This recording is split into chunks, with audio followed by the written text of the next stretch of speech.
দেখুন বন্ধুরা, বিরিয়ানিটা কি সুন্দর হয়েছে।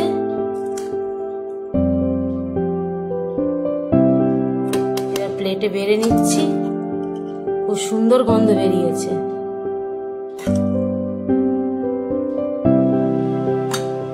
বানাচ্ছি চিকেন বিরিয়ানি। তার জন্যে কড়াইতে একটু হলুদ গুঁড়ো দিয়ে প্রথমে ডিমগুলো ভালো করে ভেজে নেব।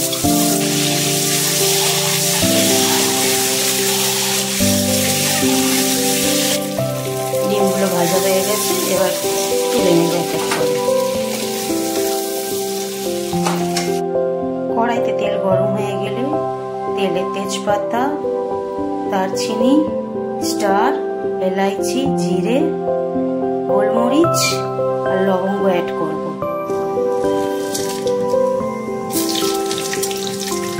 এবার তাতে পেঁয়াজ বাটা আর রসুন বাটা অ্যাড করব, সাথে টমেটো কুচি অ্যাড করছি। এবার কিছুটা ধনে পাতা অ্যাড করছি। এবারে এক এক করে নুন, লঙ্কা, হলুদ পরিমাণ মতো দিয়ে দেব। এবার আগে থেকে ম্যারিনেট করা মাংসগুলো দিয়ে দেব। এবারে চিকেন আর মশলাগুলো ভালো করে মিক্স করে নিয়ে কিছুক্ষণের জন্য চাপা দিয়ে দেবো আর গ্যাসটা লো ফ্লেমে করে দিয়ে দেবো। 1 মিনিট পরে ঢাকনাটা খুলে টক দই অ্যাড করব।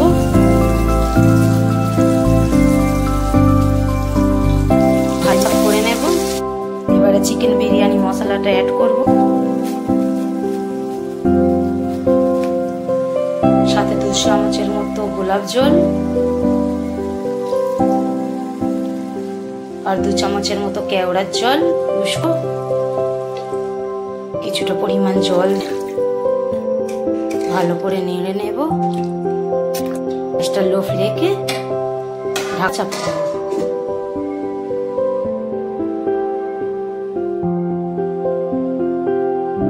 ভাতটা বানিয়ে নেব। ভাতটা বানানোর জন্যে জলে জিরে, এলাচ, লবঙ্গ, দারচিনি আর তেজপাতা অ্যাড করব।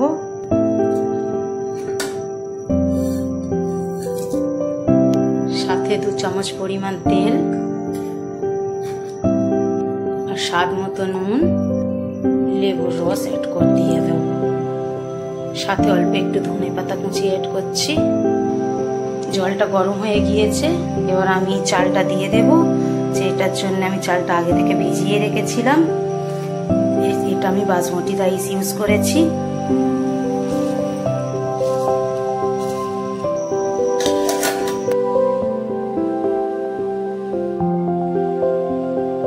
আলুগুলো যেহেতু আগে থেকে বয়েল করে রেখেছি, চিকেনটা 80% হয়ে গেলে আলু অ্যাড করে দেব। এবারে অন্য একটা পাত্রে দুধের মধ্যে কিছুটা কেশর অ্যাড করে ভিজিয়ে রেখে দেবো কিছুক্ষণের জন্য। চিকেনটা হয়ে এসছে। এবার ডিমগুলো অ্যাড করে দেব। এবার অন্য একটা কড়াইতে কিছুটা পরিমাণে ঘি দিয়ে ভালো করে কড়াইটাতে লাগিয়ে নেব। এবারে বানানো চিকেনটা কড়াইয়ের উপর দিয়ে একটা লেয়ার তৈরি করব। এর উপরে একটা ভাতের লেয়ার দেব, কিছুটা ধনে পাতা দিয়ে দেব, আবারও একটা চিকেনের লেয়ার দিয়ে দেব,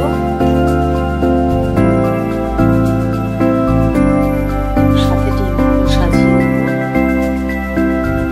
একটু বিরিয়ানি মশলা অ্যাড করব। আবারও একটা ভাতের লেয়ার তৈরি করে দেব, সাথে কিছুটা ধনে পাতা দিয়ে দেব। কাঁচা লঙ্কা চিড়ে রেখেছি, কাঁচা লঙ্কাগুলোও দিয়ে দেব। উপর থেকে ধনে গুঁড়ো, জিরে গুঁড়ো আর একটু বিরিয়ানি মশলা অ্যাড করে দেব।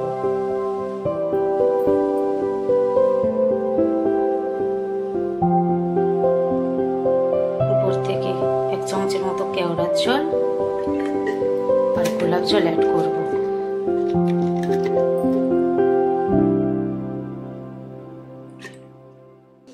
কিছুটা ঘি দিয়ে দেব।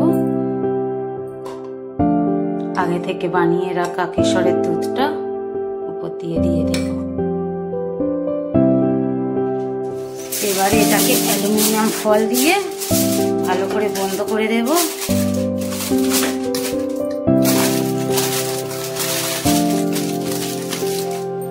এবারে গ্যাসটা একদম লো ফ্লেমে 15 মিনিটের জন্য বসিয়ে রাখবো। আজকে আমার ছেলে রায়তা বানাবে, তার জন্যে নিয়ে নিয়েছে শসা, গাজর আর পেঁয়াজ। প্রথমে টক দই নিয়ে নেবে একটা পাত্রে।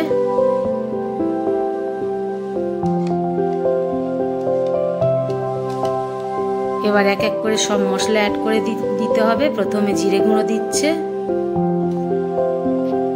দিয়ে দিচ্ছে বিন নুন, সাথে অল্প একটু চিলি ফ্লেক্স অ্যাড করছে। এবারে সবকিছু ভালো করে মিক্স করে নিতে হবে। এবারে এক এক করে শসা, গাজর আর পেঁয়াজ রায়তার মধ্যে দিয়ে দিচ্ছি। এবারে সবকিছু ভালোভাবে মিক্স আপ করে নিতে হবে। এবারে একটু জল অ্যাড করা হচ্ছে। রায়তা রেডি।